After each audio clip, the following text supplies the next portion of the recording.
Welcome back to the channel. Today we're going to go over some BM knife and tool knives. If you've been a part of this channel for a while, you've probably already seen these. These are his first line of knives. He does production runs of his custom models, and it's called his Field Spec line. His first release was his EDC 1, and I absolutely love the knife. This was my first one I bought from him. It had the two-part sheath, and these are a little clip that he makes. He 3D prints, and these work great. I like using this whenever I'm carrying one with jeans. He had several different blade shapes. This is the warning. Micarta scales, perfect little size for EDC, M390, and these were produced by Best Tech, and we know Best Tech does a phenomenal job. Excellent sharpening choil. I love that. That's how you do a sharpening choil. You got tons of sharpening life. This was the version 1. Then he updated them. Instead of the two-part sheath, he went with a taco style sheath, and that gives it a way better footprint. As you can see, you don't have all this extra stuff. They also put this nice little push-off ramp there, and these sheaths are top notch. This right here was the sheep's foot. This is a 2022 model, and this one is a 2021 model. That's whenever this one first came out. I got in on the pre-order to this one. Absolutely love the knife, as you can tell. This is the drop point version. Then he also has a Bowie and a Tanto. The Bowie and the Tanto and the drop point are actually still available on his site. So if any of these interest you, I'm gonna have links to everything down in the description. They have a black wash finish like this, and then the stone wash blasted finish like I just showed y'all. These are all in M390. They got G10 micarta options. Now, I don't know what handle scales are available and stuff like that. You just got to go check his site. He's releasing his second model. He also sent the custom version of that knife. It's really cool to see how it translates into a production knife. So here it is. This is his Explorer model. The pre-orders have started, and I'll tell you all specs and everything, and we're going to talk about the price because I think these are set at a very, very enticing price right now. So this, like I said, is his custom. This is his Bowie Tanto. I think it's absolutely stunning, and I can see the custom touches on this knife. Got a nice hollow grind here, flat grind here. Super comfortable. This one is a good bit more weighty than the production because they have skeletonized the production ones a lot because they got some high-end CNC machines. His, I don't think it's skeletonized, so it weighs a good bit, being this is all titanium. This is the one produced by Best Tech. This is only a prototype, just so I can show y'all what they look like, give y'all some side references. There are a few changes. We will talk about those as well. Nice taco style sheath, nice push-off point.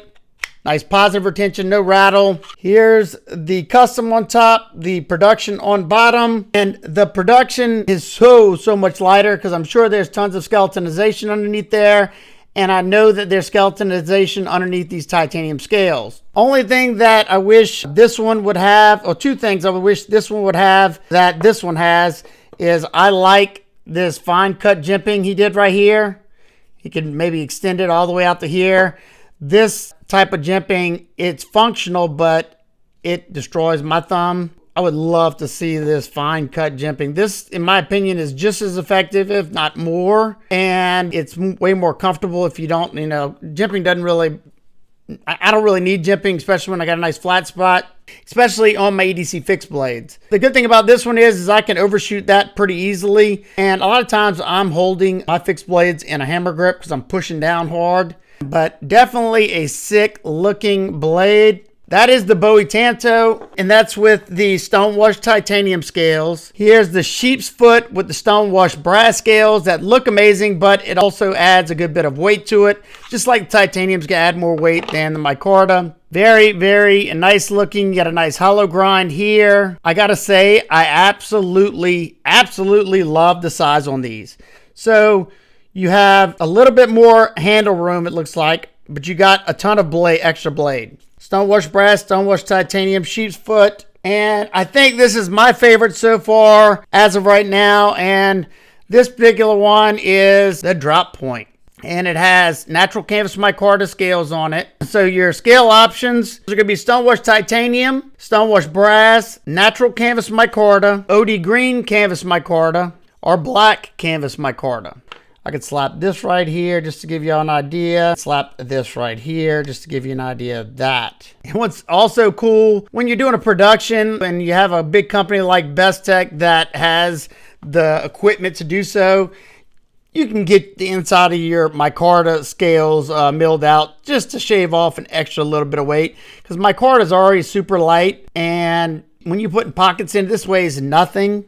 Y'all know me, living here in the South, when I see blasted stone wash, I get a little weary because we have very high humidity, and that opens up the pores of the knife, puts small craters in the knife, open it up for corrosion. I'm not really worried about that because he went with CPM MagnaCut steel, which is super highly corrosion resistant. I have Monterey Bay Knives Sea Otter in a blasted stone wash finish, and I've sweated on that thing. I've left gunk on it, and I have absolutely no corrosion on it. So I'm not too worried about the blasted finish. Would I prefer a raw stone wash? Yeah, but the blasted stone wash finish does look very, very good with these handle scale materials. The HRC on the MagnaCut is going to be ranging from 62 to 64. So I'm glad to see they're trying to get it up there. You know, this is a small batch production, so they may be able to get it closer to that 64. Let's hope that's the case. I've tested a lot of MagnaCut, and I find whenever you're looking for edge retention or great edge retention, that 63 to 65 range is optimal. I'm sure the toughness maybe at 62 might be a little bit better, but I've seen the toughness be excellent at 63 and 64 as well. But this is an EDC fixed blade, so I'm looking more for edge retention more than toughness, because I'm not going to be batoning with this small little blade. Let's get some specs out of the way. These, you have a total length of 7.31 inches, a blade length of 3.1 inches, a handle area of 4.1 inches, thickness in the handle area at 0.378 inches, and a blade stock thickness coming in at 0.125. Now, I'm not going to do any of my testing with the prototypes because these prototypes are an S35VN, and there's some small changes that are going to be made, so it doesn't really make sense for me to do any testing with it. If you want that discount and get in on the pre-order, $180, the micarta ones are going for. There's a little bit of upcharge for the brass and the titanium. Here you have $180 for the micartas, and that just shows you the different blade shapes, the Bowie Tonto, the sheep's foot, and the drop point. Your pre-order also comes with the BMKT inside the pocket clip. What I have on mine right there works great. Now let's go over some of the changes to these prototypes. And they were the first things I noticed whenever I pulled these out. And as soon as I read it, it was a relief to see that he's already seen it. He's got a good eye for detail, and I love his design aesthetics. There's really three main changes that are all going to benefit the knife, in my opinion. You can see on this hollow grind how the edge termination goes into the plunge grind, giving it that half smile right here. Well, he's going to get that fixed to give you some sharpening life. I really, really hope a little notch like that.